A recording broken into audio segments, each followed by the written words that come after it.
आज है 7 जून 2025 दिन शनिवार। Welcome back to clean news UP. चलिए देखते हैं उत्तर प्रदेश की 25 फटाफट बड़ी खबरों को।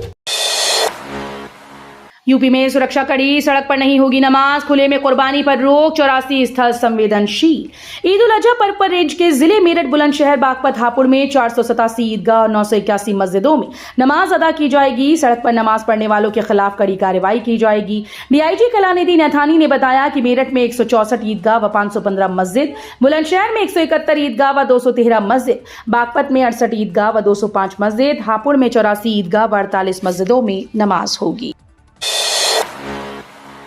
1212 युवा 17 जून से लेंगे सिपाही की ट्रेनिंग, डीआईजी ने परखी व्यवस्था।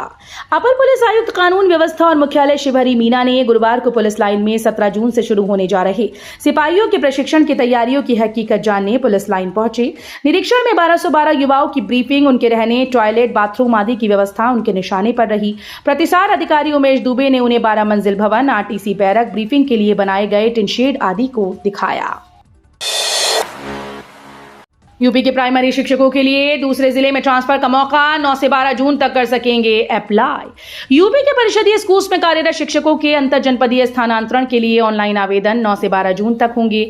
बेसिक शिक्षा परिषद के सचिव सुरेंद्र तिवारी ने गुरुवार को सभी बेसिक शिक्षा अधिकारियों को आदेश जारी किए। इस स्थानांतरण के लिए 6 से 7 जून तक आरटीई मानकों के आधार पर छात्र शिक्षक अनुपात गणना कर शिक्षक शिक्षिकाओं की जरूरत वाले अधिक शिक्षक वाले जिलों को चिन्हित करते हुए सूची ऑनलाइन प्रदर्शित की जाएगी।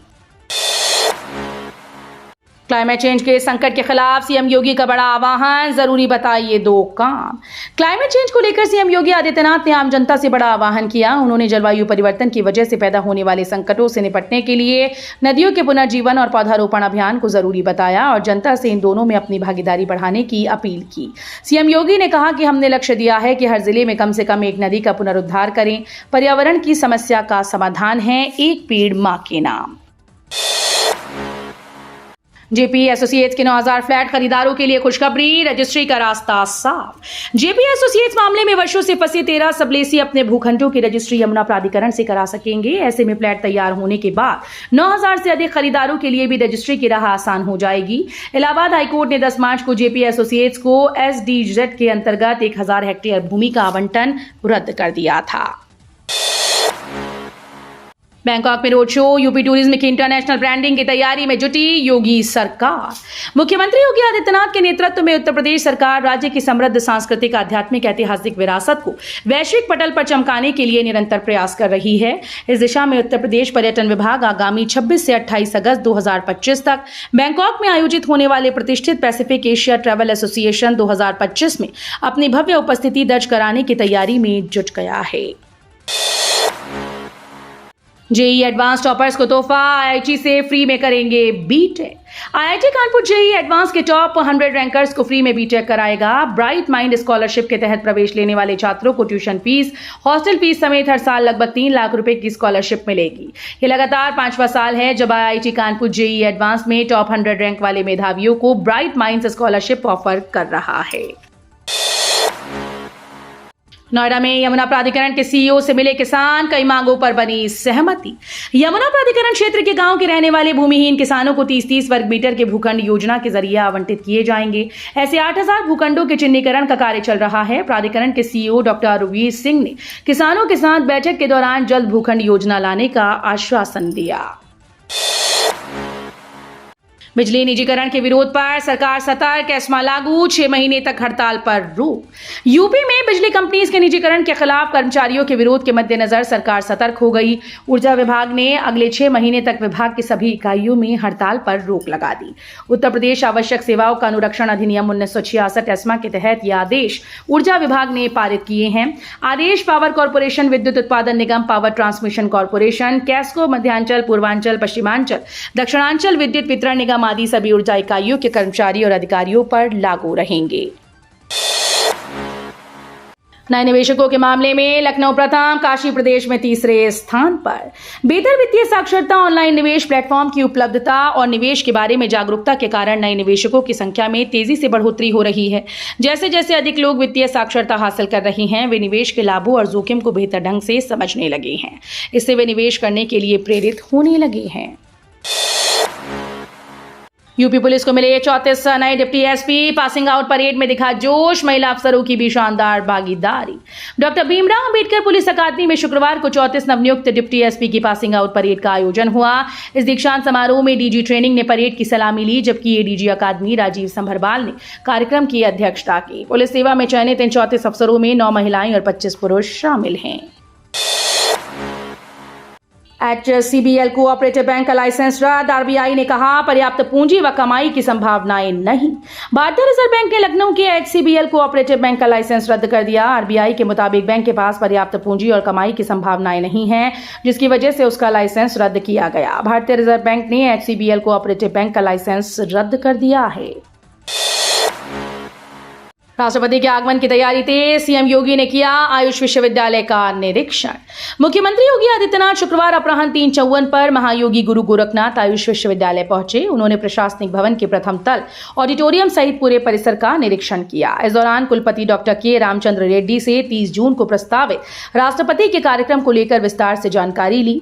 मुख्यमंत्री ने जिलाधिकारी, वरिष्ठ पुलिस अधीक्षक सहित अन्य अधिकारियों के साथ कार्यक्रम स्थल पर बनने वाले मंच, आगंतुकों की व्यवस्था और सुरक्षा इंतजामों की समीक्षा की। मेरठ में मिले कोरोना के 6 मरीज, एक मेडिकल कॉलेज में भर्ती, स्वास्थ्य विभाग अलर्ट। मेरठ में कोरोना का दायरा बढ़ता जा रहा है। शुक्रवार को 6 नए मरीज कोरोना पॉजिटिव मिले। इसमें से एक की हालत खराब होने पर मेडिकल कॉलेज में भर्ती कराया। स्वास्थ्य विभाग ने जांचें बढ़ाने की बात कही। जिले में शुक्रवार को 11 लोगों के सैंपल लेकर जांच के लिए लैब भेजे गए। इसमें से 6 की जांच रिपोर्ट पॉजिटिव आई। यूपी में 2 बड़े रोजगार मेले का होगा आयोजन। उत्तर प्रदेश के मेरठ जनपद के क्षेत्रीय सेवायोजन कार्यालय के सहायक निदेशक शशि भूषण उपाध्याय के अनुसार मेरठ में 2 बड़े रोजगार मेले का आयोजन किया जाएगा। इसके साथ ही हर बुधवार को छोटे स्तर पर भी रोजगार मेला आयोजित होगा। मेरठ में आयोजित होने वाले इस रोजगार मेले में अभ्यर्थियों को अलग अलग क्षेत्र की कंपनीज में अलग अलग पदों पर नियुक्त किया जाएगा। निर्माण कार्यों में धांधली पर नुकसान का 50% ठेकेदारों से होगी वसूल। यूपी सरकार ने निकायों को काम कराने के अधिकारों में बढ़ोतरी कर दी है। नगर पंचायतों को 1 करोड़ और नगर पालिका परिषदों को स्वयं से अधिकार से 2 करोड़ रुपए तक काम कराने की अनुमति दी गई। पहले मात्र वे 40 लाख रुपए तक का काम ही अपने स्तर से करा सकते थे। इससे अधिक के काम के लिए उच्च स्तर से अनुमति लेनी पड़ती थी। डीएनए की बात करने वालों की सदस्यता क्यों नहीं जाती, अब्बास के मामले पर बोले अखिलेश। समाजवादी पार्टी के अध्यक्ष अखिलेश यादव सुबह सपा विधायक अब्बास अंसारी के पक्ष में खुलकर सामने आ गए हैं। शुक्रवार को लखनऊ में मीडिया से बात करते हुए अखिलेश यादव ने कहा कि अब्बास की सदस्यता जानबूझकर ली गई। सरकार ने अब्बास अंसारी की सदस्यता ली है। अगर ऐसे बयान पर किसी की सदस्यता ली जा सकती है तो सरकार में बैठे लोग क्या क्या बोल रहे हैं। अखिलेश ने डीएनए वाले बयान की याद दिलाई। आउटसोर्सिंग कर्मचारियों का शोषण, 4 महीने से नहीं मिला मानदेय। उन्नाव के बेसिक शिक्षा विभाग में अल्प मानदेय पर काम करने वाले आउटसोर्सिंग कर्मचारियों की समस्याओं का समाधान नहीं हो रहा। पिछले 4 महीने से उन्हें मानदेय नहीं दिया गया, जिससे आर्थिक रूप से वो काफी परेशान हैं। घर चलना बेहद मुश्किल हो रहा है, जबकि बेसिक शिक्षा विभाग में मानदेय देने के लिए पर्याप्त बजट है। पीसीएस मुख्य परीक्षा के 259 आवेदन निराश, 11 जून तक होगी अपील। उत्तर प्रदेश लोक सेवा आयोग ने सम्मिलित राज्य प्रवर अधीनस्थ सेवा परीक्षा 2024 के लिए प्राप्त आवेदनों में से कुल 259 अभ्यर्थियों के आवेदन निरस्त कर दिए। आयोग ने यह कदम विभिन्न कारणों से नियमों के उल्लंघन और निर्धारित अर्हताओं की पूर्ति न करने पर उठाया। आयोग के द्वारा साझा की गई जानकारी के अनुसार सबसे अधिक 138 आवेदन अभ्यर्थियों के द्वारा आयोग कार्यालय में अंतिम तिथि 1 अप्रैल तक जमा न करने के कारण निरस्त कर दिया गया। लखनऊ ट्रैफिक पुलिस धूम मचाने को तैयार, 42 racer mobile bike launch. Lucknow में ट्रैफिक व्यवस्था एक बड़ी समस्या है। इसको लेकर तमाम तरह की व्यवस्था की जा रही है। ट्रैफिक व्यवस्था को बनाए रखने के लिए 42 रेसर मोबाइल बाइक को हरी झंडी दिखाई गई। पुलिस कमिश्नर का कहना है कि ये मील का पत्थर साबित हो सकता है। जनता दर्शन में सीएम योगी की खरी अफसरों से बोले गरीब को उजाड़ने वालों को ना बख्शे। उत्तर प्रदेश के मुख्यमंत्री योगी आदित्यनाथ गोरखपुर दौरे पर हैं। शुक्रवार की सुबह उन्होंने गोरखनाथ मंदिर में जनता दर्शन कार्यक्रम में आए 200 से अधिक लोगों से मुलाकात की और उनकी शिकायतें सुनी। इस दौरान एक बार फिर से जमीन पर कब्जे की शिकायतें सामने आने पर सीएम योगी ने अफसरों को खरी सुनाई। उन्होंने दो टूक कहा कि अपराधियों और भूमाफियाओं के खिलाफ कार्रवाई में कोई कोताही न बरतें। कोई भी दबंग माफिया किसी की जमीन पर जबरन कब्जा कर रहा हो तो उसके खिलाफ कठोर से कठोर कार्रवाई करें। गोरखपुर में सीएम योगी ने कल्याण मंडपम का किया लोकार्पण। मुख्यमंत्री योगी आदित्यनाथ ने शुक्रवार को सूर्यकुंड धाम नगर में 4.52 करोड़ से बने शहर के दूसरे कल्याण मंडपम का लोकार्पण किया। इस अवसर पर समारोह में मौजूद जनसमूह को संबोधित करते हुए उन्होंने जल संरक्षण, पर्यावरणीय संतुलन, स्मार्ट सिटी की अवधारणा और नागरिक सुरक्षा पर जोर दिया। उन्होंने जलवायु परिवर्तन से उत्पन्न संकटों से निपटने के लिए नदियों के पुनर्जीवन और पौधारोपण अभियान को जरूरी बताया। किसानों को आधुनिक कृषि तकनीकों से जोड़ने की अनूठी पहल।